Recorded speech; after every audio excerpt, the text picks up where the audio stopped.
to Mr. Cilento. The floor is yours, Mr. Cilento. Thank you very much for giving me the floor.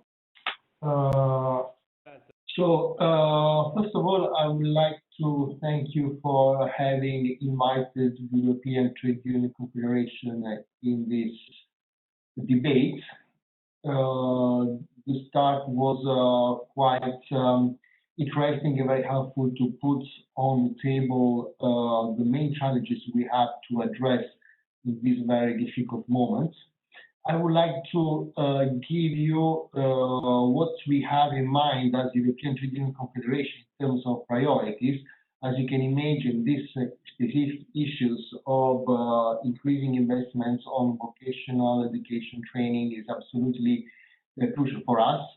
And we always try to stress what are the main achievements we had at European level, because if we really want to have progresses in these topics, we must be sure that we have the right policy framework in place and we stick with what we have built in the past to achieve concrete results, because we have the right policy frameworks, the right legislative initiatives to make progresses in this area. And that is why I want to recall the European Pillar of Social Rights, and especially the Principle 1, because the Principle 1 is very, very clear, and it talks about the fact that everyone has the right to quality and inclusive education, training, and lifelong learning in order to maintain and acquire skills that enable them to participate fully in society and manage successfully transition in the labor market.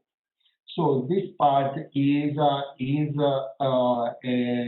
right that we have introduced in terms of principle, but we are trying to push it to transform in a real right for people.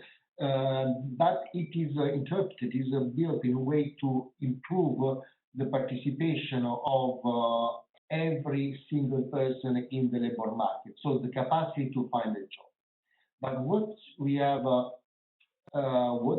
to be also clear is that this principle cannot operate only when you enter the labor market or you are looking for a new job. This should be a right that should be built also for those that are at work.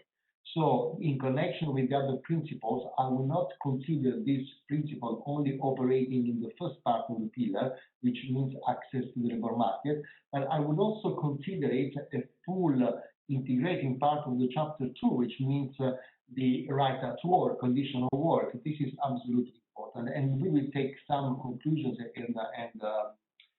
from this approach. In terms of social partners, the previous speakers have already mentioned two frameworks. It means that the tripartite declaration, but there is also a bilateral text agreed in the last 2 years by the social partners at European level. So there is a sort of consensus that is transversal on the things that we have to do. The principle, the pillar expresses this, but of course, the approach I mentioned is labor market plus rights at workplace to be in a continuing training should be expressed in the action plan for the social pillar that is announced by the first half of 2021. Now, this action plan for the European Pillar of Social Rights makes a lot of sense, because this should be complementary to the recovery plan and the huge amount of resources that EU is spending for the recovery. But of course, we need that this action plan could really be complementary and identify the things that we have to do. And normally, when we talk at European level of the things that we have to do, we have to consider two main boxes, let's say. One is making laws, making legislation that creates level playing fields in order to avoid social dumping, or just to affirm some rights that we consider absolutely fundamental for the socio-economic success of the European Union and for the enterprises we want to have thriving, and also for people to live in an inclusive society. And for instance, we think that the initiative for individual learning accounts may also be a good opportunity but with a lot of caveats. This caveat stands in the fact that the individual accounts should not discharge on individual persons, so on individual also in the wallet of the individual person, the burden to invest in the skills and the education. We need collective mutual tools, also playing with new forms of social protection in order to make the right to have quality access to quality education training to everybody with public means, but also engaging the companies. Because it's important to increase the amount of money that companies can invest in the skills of their own employees. This is really crucial. This is an evolution of the employment relationship, and we have to stick with that.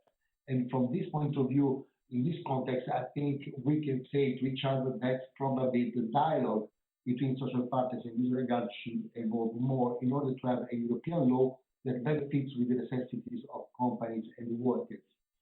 And also not to interfere with the national systems when they work, because in many countries, but not in all countries, and this is the problem, social partners are able to establish frameworks where companies and employees can stay together to continuously invest in education skills from young age to adult age.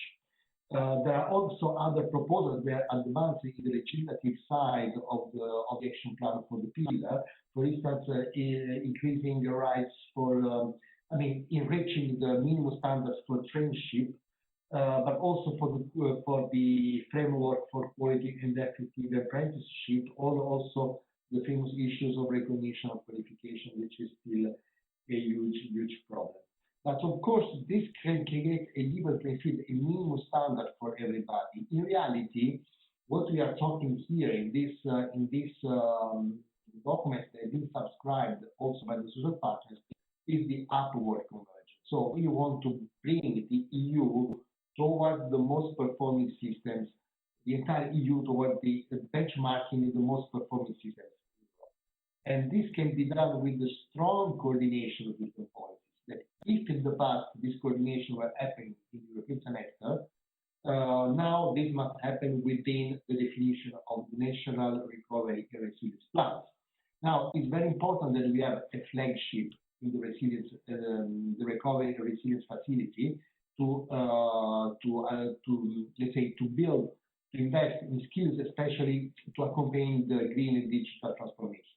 On this, we have discussed a lot. We all know that investing in skills is one of the must-do things to go through the transition imposed by the green and digital transformation. This is not the point. The problem is how we can really raise the quality of the best systems we have in Europe, and how we can benchmark the best performance. In our view, we have a clear ambition. One is to develop let's say a dashboard of indicators that can express the impact of the recovery measures in terms of well-being of people. This well-being of people is really centered on the quality of work, and within this, we must monitor permanently the success, the impact we have on people, on the investments we do in skills and education. And for instance, we are monitoring not only the level of education of our people, but also, for instance, how much companies spend for skills and training compared to the wage bill they have, for instance. This is just a way to demonstrate that we are progressing or not. So from the political objectives to monitor and to gather evidences in the reality that these people are absolutely covered by these issues. Of course, we have to adapt many of our priority to the post-COVID situation. There are two ways that we have to do is, first of all, to rethink our infrastructures for vocational, for education and training. Someone, Corpus already said this, the e-learning is a big frontier, and we have probably redefined our main objectives in order to create this, or to, let's say, to adapt the offer supply of training and education with the new technological tools. And secondly, is the source where the money comes from. I mean, we have to rethink our social protection systems and to be aware that these systems have to cover new needs and have to also fulfill the requirements that come from the new vision of the employment relationship. So the access to skills should be something that applies to all workers, regardless of the working context they have.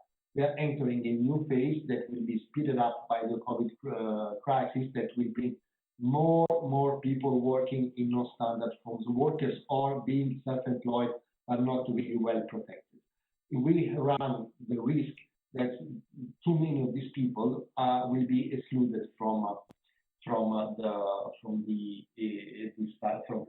these opportunities. My last remark, and then I will stop here, concerning the SURE. The SURE was an instrument that had member states to cover the expenditure to protect people that were hit in their income or in their jobs during the crisis. We have analyzed the measures that have been financed by the SURE. Now, more than almost 90% of the resources have been allocated in member states. Well, in this case, only 2 countries, I think, included in the emergency measures training packages for workers. So the moment they were suspended from work or reduced working time, they work less, or because they are suspended or because they have a reduction of working time. Well, only 2 countries thought that this was the moment to use this spare time to invest in skills or to rebuild the skill luggage of people involved in this kind of processes. It doesn't mean that there are no other measures here and there at European level, because I analyzed what are the SURE programs country by country. The lesson I can take from the first phase of implementation of SURE is that when we build this very important European instruments that have a huge potential, we have to remember to include very detailed guidelines. Because, the SURE was super effective in coordinating the action of member states where the objective was precise, covering short working time schemes, covering income of self-employed, and covering some health-related expenses. So 99% of countries proposed plans that included these measures. When you don't have precise guidelines or explicit objectives, the member states will just move randomly, and we will lose the opportunity to use this kind of instruments to harmonize, to pursue this upward convergence and making the European system closer to each other. I think in reality, systems like SURE needs some guidelines, and that these guidelines are better reflecting the political objectives I mentioned at the beginning of my intervention. I will stop here, and thank you for inviting me, and I hope that the inputs can enrich also your discussion for the rest of the conference. Thank you very much.